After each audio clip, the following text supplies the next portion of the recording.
Magandang umaga po sa bawat isa sa inyo mga kapatid, mga kaibigan sa Panginoon. Tayo po ay nagdiriwa ngayon bilang pagsama-sama araw ng linggo upang purihin at pasalamatan ang Diyos at upang makapagbigay ng kalakasan ang ating mga presensya kahit sa panahon ito na mayroon pang restriction sa iba dahil po sa pandemya o sa pandemic. Ngunit ang salita ng Diyos ay talagang hindi pwedeng bakuran, hindi pwedeng kulungin, kundi patuloy itong ipangaral sa panahon man ng kasaganaan o sa panahon ng bagyo, sa panahon man ng mga pagsubok. Ang salita ng Diyos ay hindi kailangang mapigilan, hindi pwedeng tanikalaan, sabi po ni Apostle Paul. Kaya ngayon pong linggo, salamat sa mga naka-attend sa church. Kayo po ay malayang nakapunta. At yung mga hindi man ay dito sa online ay magsasama-sama po tayo upang mag-aral ng salita ng Diyos.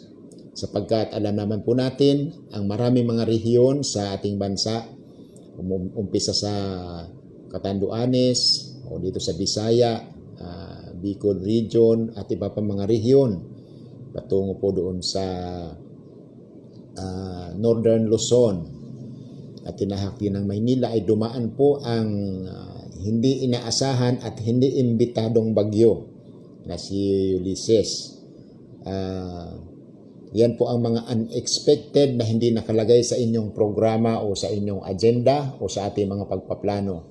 Ang pagdating ng mga sakuna na kuminsan kumikitil ng buhay ng tao na sa atin po mga pag-aaral bilang Kristiyano, nararapat po na pinag-aaralan din ang magiging attitude natin, ang ating magiging performance kung sakaling dumating po ang ganitong klase ng mga trahedya o mga pangangailangan. Sapagkat alam po natin na ang bagyo, ang isang katangian po ng bagyo, pag dumaan yan, ayaw yan ng mga mahina. Pag ang bahay mo mahina-hina, wawalisin ng bagyo, tatanggalin yan. Kung barong-barong ang bahay mo, itatapon po yan. Ayaw niya ng mga mahina. Yan po sa isang positive side na mapansin po natin.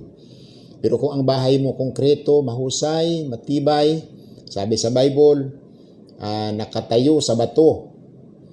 Kaya siguro parang inspector itong bagyo. Pag hindi nakatayo sa bato, kundi sa buhangin lang, iwawash out niya pag sa buhangin. Subalit kung nakatayo sa bato, dumaan man ang hangin at baha, nakatayo pa rin sa bato. Sana po, ang ating mga pananampalataya sa Panginoon, ang ating mga pagtitiwala, ang ating pagdilingkod, ang ating pagkakatayo at pagkatindig sa ating Panginoon ay nakatayong tunay sa bato. Ang bato ay ang Panginoong Hesus.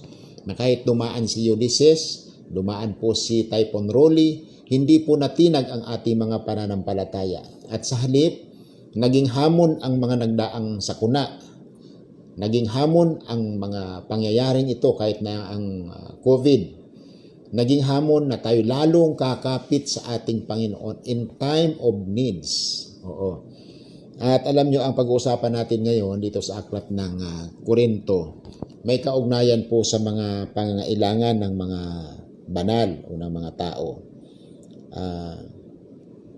Sa aklat ng 2 Corinthians chapter 8, magbubukas po tayo rito upang tunghayaan ang ilang mahalagang bagay dito sa church sa Macedonia. Tayo, church sa ang lugar tayo, kung saang area man po tayo mga kaibigan, makarelate po tayo rito. Ang church sa Macedonia ay isang mahirap na simbahan, kung sa hirap.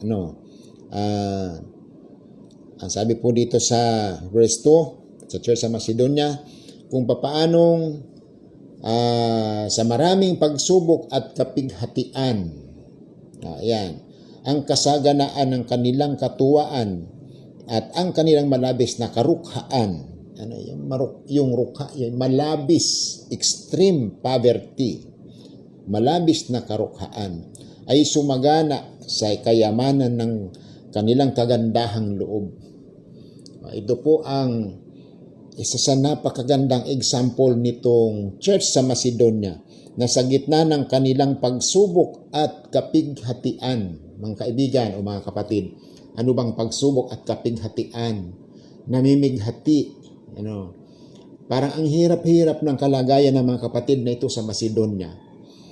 Kung isip-isipin po natin, parang hindi enjoy ang buhay kung ganito ang buhay. Subalit, hindi yon ang naging hadlang sa kanila sa pagiging Kristiyano. At kaya ang sinabi, sa kanilang katuwaan at ang kanilang malabis na karukhaan ay sumagana sa kayamanan ng kanilang kagandahang loob. Binaliktad po nila ito, mga kaibigan at mga kapatid.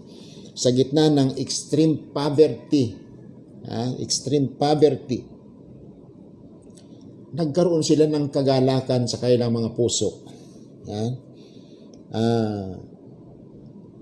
Ang kagalakan sa puso, ito ang motivating factor na hindi ka magiging hopeless.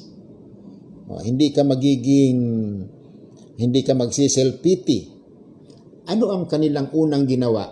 Ito po ang tandaan natin, mga kaibigan. Isang point natin ngayong pag-aaral natin dito sa online. Bakit naging masaya ang mga Kristiyano sa Macedonia? Out of their extreme poverty, sa kahirapang pinagdadaanan, mga pagsubok at persecutions, na pagka inirelate mo ang iyong sarili rito, ano kaya, alin ang mas may pinagdadaanang mas matindi at mas mabigat, mas mahirap, mas delikado? Ikaw kaya o itong mga Kristiyano sa Macedonia? Ang pinagdaanan natin, COVID-19, ang pinagdaanan ng iba sa atin, itong bagyo, layoff sa trabaho ang iba, walang magandang resources. Pero hindi tayo pinapatay dito, hindi tayo pinipersecute, hindi tayo pinag-uusig, walang matinding pakikipag-amok para sa buhay natin upang makasurvive. May malaya naman sa atin. At ang mga resources natin nandiyan lang kahit binagyo. Pero itong mga kapatiran sa Macedonia, mukhang mas higit ang kanilang mga pinagdadaan kasi mayroong persecution, mayroong hardship, mayroong extreme poverty, sa mga resources kapos, sa influensya kapos, ang kanilang tagapamuno siguro ay hindi God-fearing leader. Matindi ang kalagayan. Pero anong sekreto bakit sila naging masaya pa rin upang makatulong sa pangangailangan ng mga banal? Ito ang sekreto nila. At ito ay hindi ayon sa aming inaasahan, kundi ibinigay muna nila ang kanilang sarili sa Panginoon. Binigay muna ang sarili sa Panginoon at sa amin sa pamagitan ng kalooban ng Diyos. Ang ibigay mo muna ang iyong sarili sa Panginoon, ang iyong buhay, ang iyong future, ang iyong kakayahan, ang lahat na mayroon ka, ibigay mo muna sa Diyos, ipailalim mo sa Diyos, itiwala mo sa Diyos. In return, magkakaroon ka ng kagalakan. Ang tawag doon, joy of the Lord. Yung katuwaan na galing sa Diyos ay ibibigay sa iyo na kahit na po mayroon tayong mga pagsubok, mayroong hardship na pinagdadaan. Pag ibinigay mo sa Diyos ang buhay mo, siyempre ibinigay mo na sa Kanya. Ang Diyos responsable na sa buhay mo kung anong gagawin sa iyo, anong kailangan mo. Makakasabi ka ng, now God will supply all my needs. At kung ano mang gagawin mo, mayroon ka ng direksyon na galing sa Diyos na ibibigay niya sa iyo. Kaya ang sabi baga dyan sa Proverbs 3, huwag kang manangan sa iyong sariling karunungan. Kay Yahweh ka magtiwala. Do not lean in your own understanding. Trust God and He will direct your path.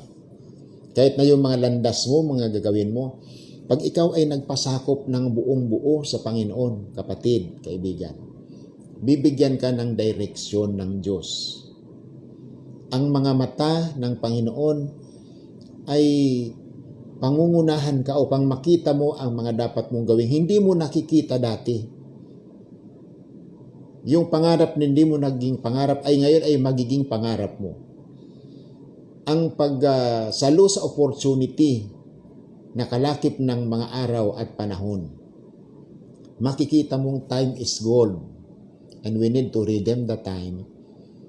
Sasamantalahin mong makagawa ka ng mga magagandang bagay na nililid ng Diyos sa iyo para masatisfy ang iyong pamilya, ang iyong sarili at ang Panginoon. Kaya ito ang unang ginawa nitong Macedonian Christian. Inihandog nila, ipinasakop nila sa Diyos ang kanilang munang mga sarili, ang kanilang buhay, ang kanilang pamilya. Sama-sama silang naglingkod, nagdedicate nito sa Panginoon. At kung yung kanilang mga sarili, ayon sa verse 5, ang sabi, but first gave their own selves to the Lord and unto us by the will of God. Kung ang kanilang mga sarili ay inihandog sa Diyos, siyempre yung lahat ng tinatangkilik nila at kakayahan nila, kung ano mayroon sila, inihandog din nila sa Panginoon. Walang natira. Sapagkat faithful ito, mga taong ito,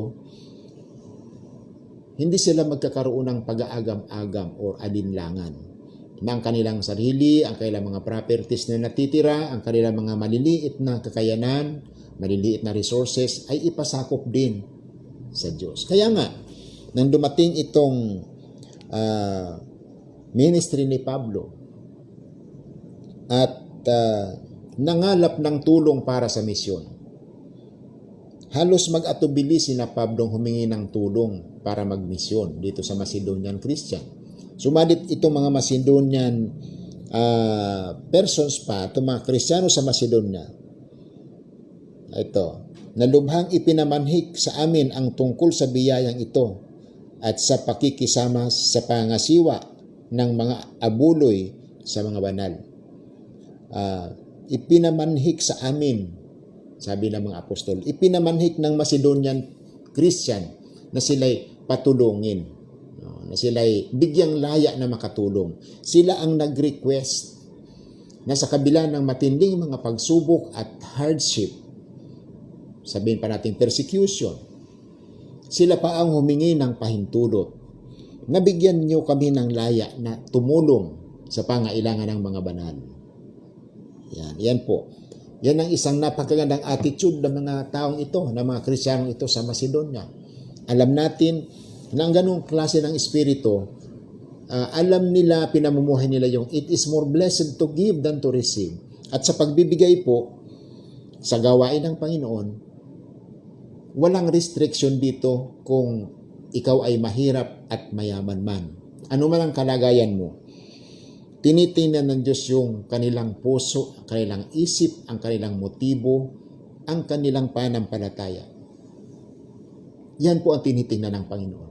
Dahil ang pagbibigay, ang pagtutulong na masaya, this is an attitude of heart. This is the expression of our faith and trust to God. Kung wala kang expression of faith and trust, hindi ka magbibigay. Lalo kung mamaliit o kukunti ang pera mo, pagkain mo kukunti, ibibigay mo pa ba yun? Kung wala kang trust and confidence sa Panginoon, pinilingkuran mo, hindi mo ito gagawin.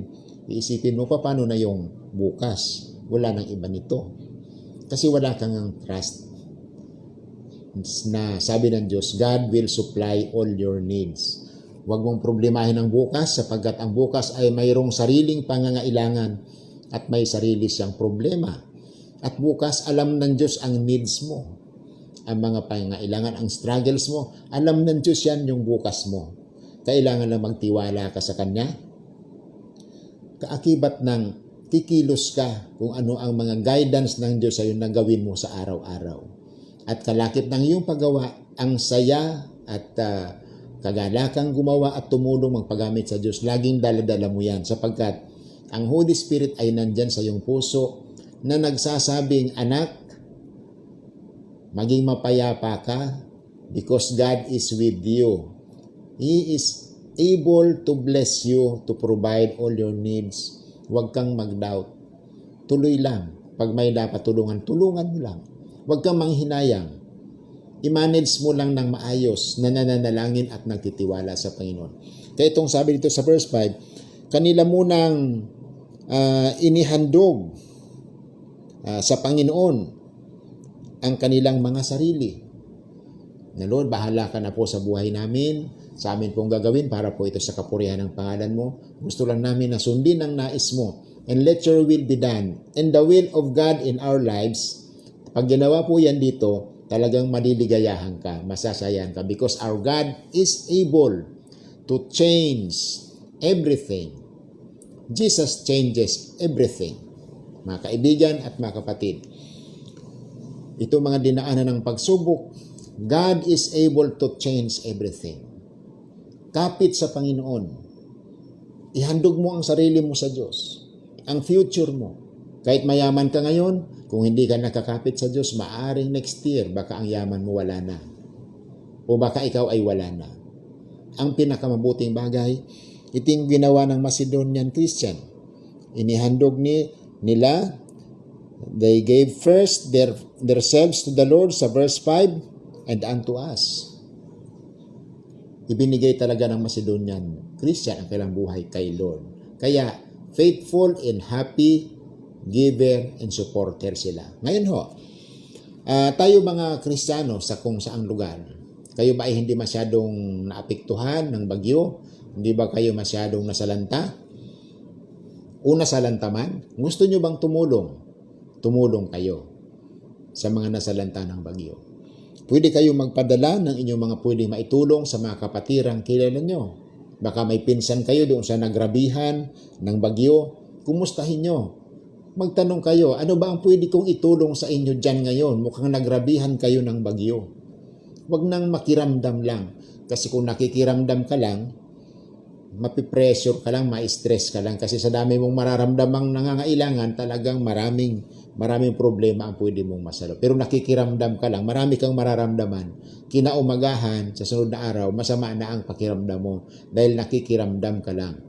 So God bless that cheerful giver. Pag may naramdaman ka, ang response dito, second point, pag naramdaman ka, naintindihan mong marami na ngailangan, anong ginagawa mong aksyon to help? Itong Macedonian Christian, naramdaman nila na nangangailangan, nagtanong sa Panginoon kasi napailalim na sila sa Lord. At ang Panginoon ay nag-udyok sa kanilang puso.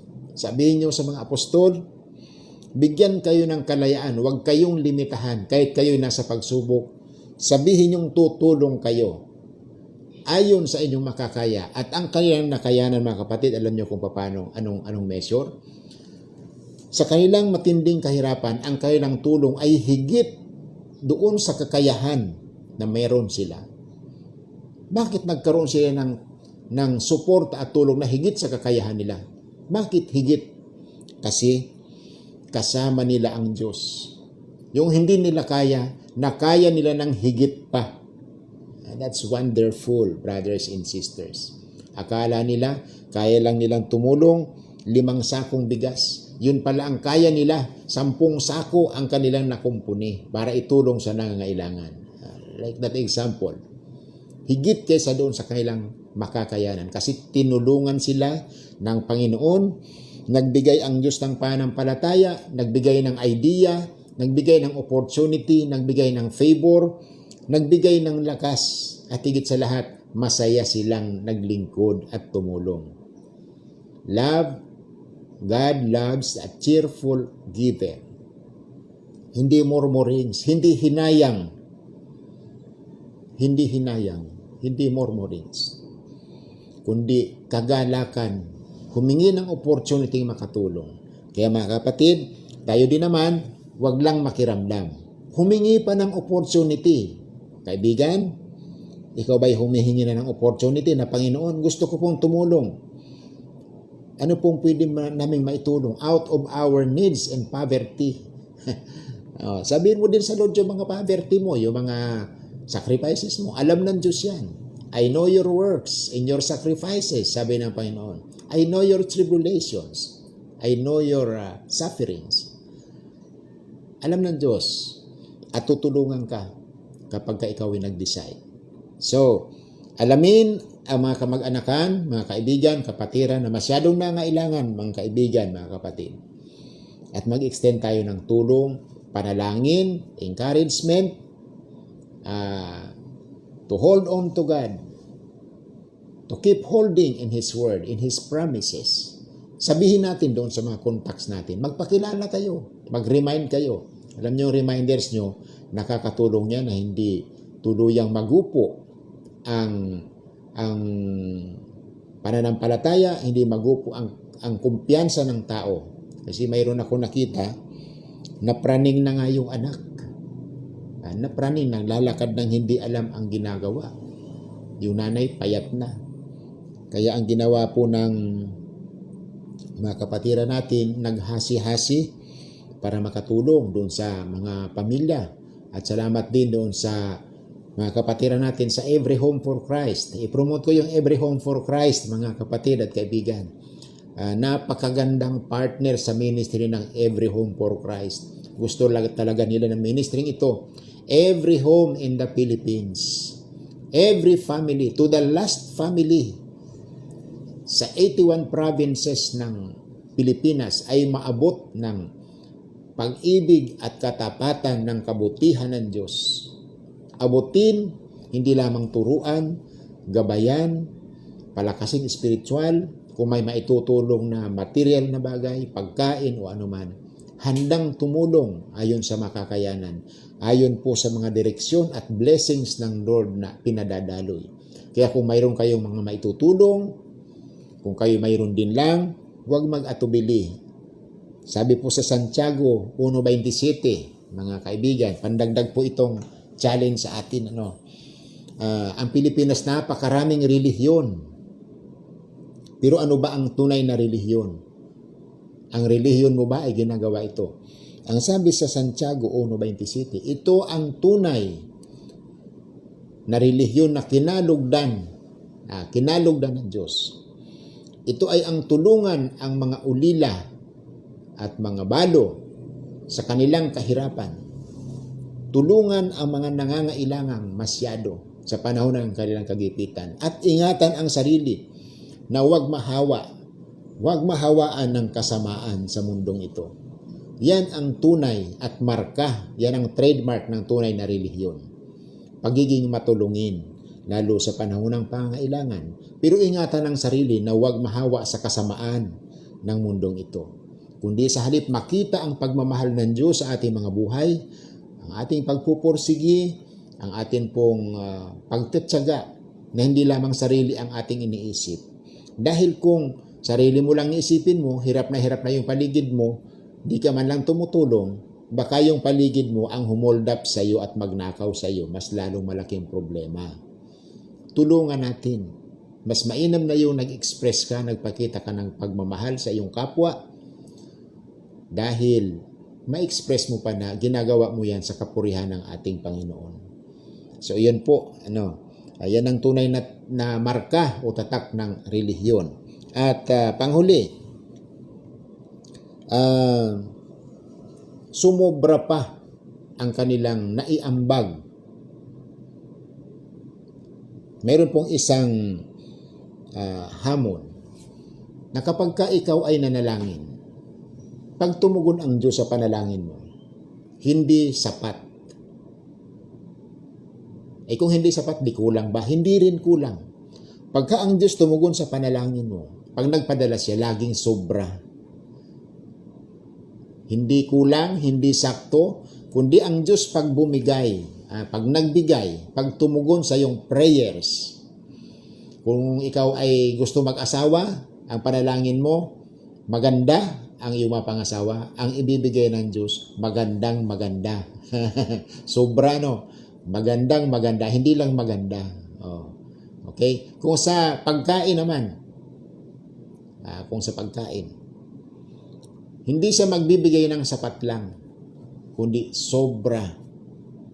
Sobra sa sapat. Tingnan natin, nung nagpakain siya ng, 5,000 mahigit. Out of iilang pirasong tinapay at iilang pirasong isda, nabigay nung bata, nabukas ang puso at kalooban para magbigay. Nakakain nung lahat ng mga nandoon, 1,000 of them, men and women and children, busog lahat.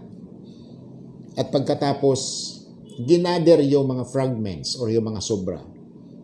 Aba, sobra. 12 baskets na mga natira, sobra. Ang sumobra. Sobra, di po ba? Lumabis pa ng dosing basket kasi Diyos ang nagbigay. Pagka ang Diyos nagbigay, sobra. Second, sa resources, tingnan natin mga kaibigan, mga kapatid. Huwag kayong manghihinayang na magbigay at tumulong. Si Pedro at ang mga mangingisdang kasama niya, nangisda, magdamag, walang huli.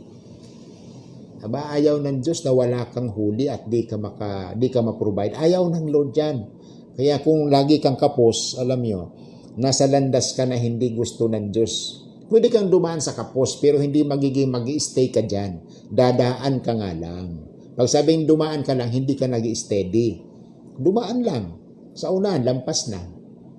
Itong mga mangisda, walang huli. Sabi ng Panginoong Hesus, may huli ba kayo mga anak? Sabi ng mga anak, wala po. Magdamag kaming ng huli. Wala eh. O sige, lumaot kayo uli. Bilang obedient, nang submit, nagpasakop sa Panginoon, sina Pedro, lumaot uli. Sabi ng Panginoon, ilaglag nyo sa kanan ang lambat. Inilaglag ang mga lambat.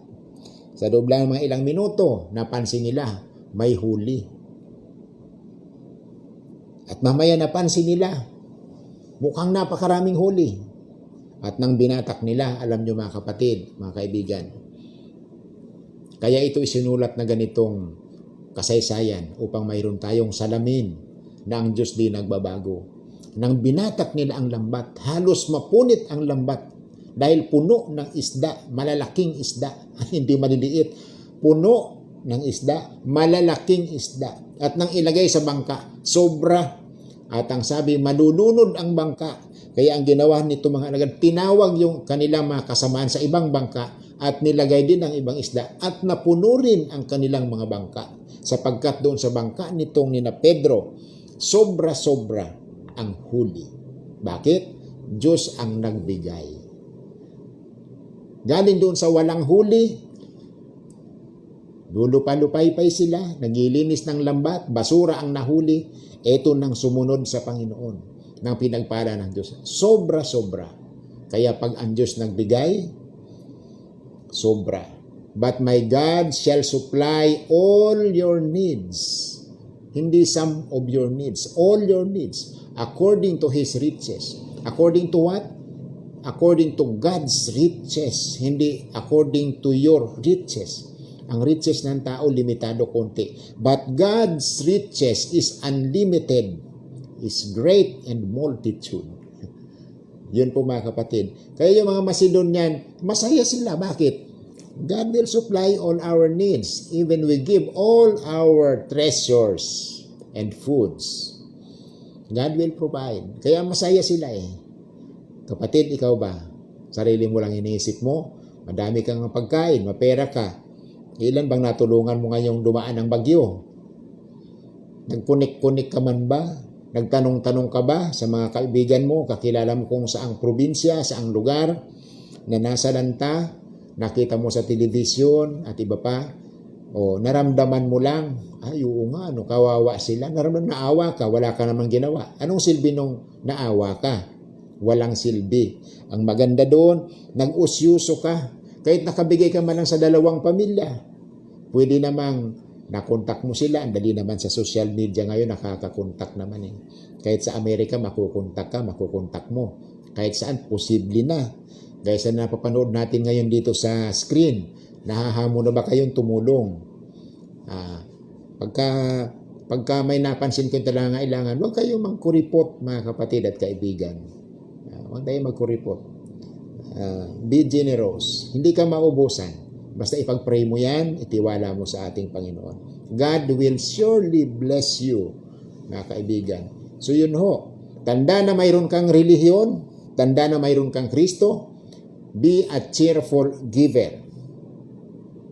Tumulong, tumulong, tumulong, and God will give it in return to you. Sa sukat na sinukat mo, susukatin ka ng Diyos. Sa takalang ginamit mo, pressed down, shaken together, ang ibibigay ng Diyos sa iyo.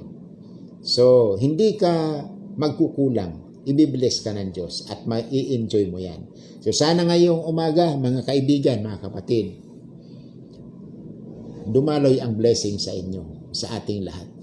at maging kasangkapan tayo ng Panginoon para sa kanyang kaluwalhatian, para sa kanyang pagkapurihan. Pagpalain ng Diyos ang iyong pamilya, ang iyong resources, ang iyong ministry, ang iyong buhay, ang iyong kalusugan, ang iyong kalakasan, ang iyong future. Pagpalain kayo ng Panginoon. Manalangin tayo. Amin Diyos, salamat po sa iyong katapatan. Ito ang mga kapatiran sa Macedonia. Maaring mas mahirap silang tunay kaysa sa amin. Ngunit sila pa ang nag-request na Apostol Pablo, bigyan nyo kami ng kalayaang tumulong. Gusto naming tumulong sapagkat ito ang nararamdaman namin. Ito ang alam naming sinabi ng Diyos. Dahil amin ang pinasakop ang buhay namin sa Diyos, eto we are willing to help more than what we can. Panginoon, salamat po sa example na mga kapatirang ito. Kaya isinulat ito dahil pagka dumating ang ganitong panahon, mayroon kaming pattern na iyong pinagpala ang mga kapatiran sa Macedonia. Kaya nasulat ito as an example sa bawat isa hanggang sa ngayon at sa darating pa. Bless our supports, bless our hearts, bless our resources, at i-bless mo ang mga taong aming ipinagpipray. Bless our community. I-bless mo ang aming Pangulo, Panginoon, Presidente Rodrigo Roa Duterte. Pagpalain mo ang mga nasa Congress na nag-decide ng mga plano. Pagpalain mo ang Senate sa pag-approve ng mga bills. Thank you, Lord. Ang aming mga local government officers.